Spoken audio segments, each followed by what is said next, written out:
chisel, it's very difficult to get the bottom ready to finish the body. We're going to take the front half and cut a channel right over the screw hole. Oh, and you might notice there's a pretty big knot in this piece. This is one of the rejects. The wood in your kit won't have any big defects like this. Center your blade over the screw hole and bring in your square to keep the blade straight. When you've got the blade...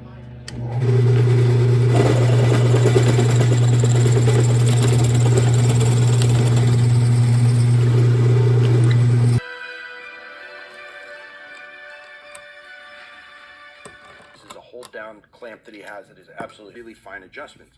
Now, a router plane is really important. Woodworkers of the past, get woke.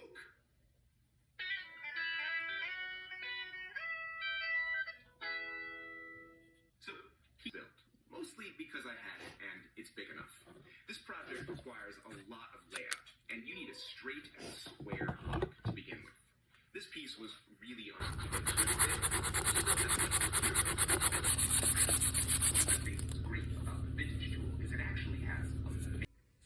tool steel requires some care. You have to be careful not to get the steel too hot or it loses its temper.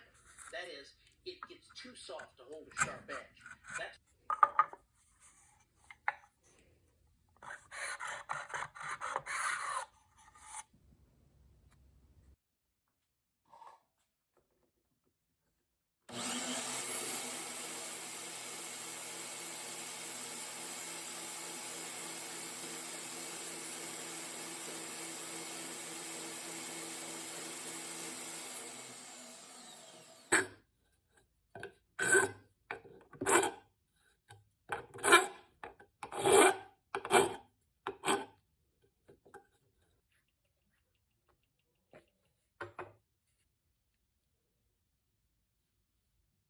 rare tools aren't worth as much as they used to be, whereas the new users, they're actually worth more, which is kind of trying to find something that would actually make an affordable kit that I could sell.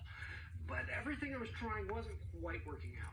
My initial idea of how to hold the router plane blade was to do it. The prices were all going to be around $60 to $70 or more, and at that price, at that time, you might as well just go buy an antique. It's far cheaper. Ooh.